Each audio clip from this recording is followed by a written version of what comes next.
अस्सलाम वालेकुम दोस्तों, मेरा नाम है उबैदुर रहमान। आप देख रहे हैं YK TV। दोस्तों, तालिबान ने तुर्की को ख़बरदार करते हुए कहा है कि अगर तुर्क अफवाज ने अफ़गानिस्तान न छोड़ा तो उनके ख़िलाफ़ भी कार्रवाई होगी। तालिबान ने आइंदा माह नेटो और अमरीकी अफवाज के इनखला के बाद काबुल एयरपोर्ट की हिफाजत के लिए तुर्की के फ़ौजी दस्तों की अफ़गानिस्तान में मौजूदगी की शदीद मुखालिफत करते हुए कहा है कि गैर मुल्की अफवाज के मुकम्मल इनखला के बाद जो मुल्क भी यहाँ रुकेगा उसको काबिज़ समझा जाएगा।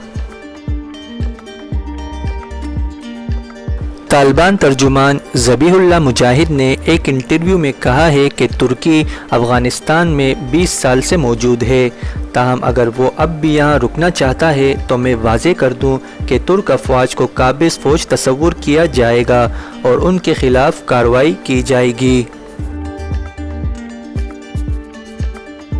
तालिबान तर्जुमान का कहना था कि तुर्की इस्लामी मुल्क है और हम उनके साथ अच्छे ताल्लुकात कायम करना चाहते हैं।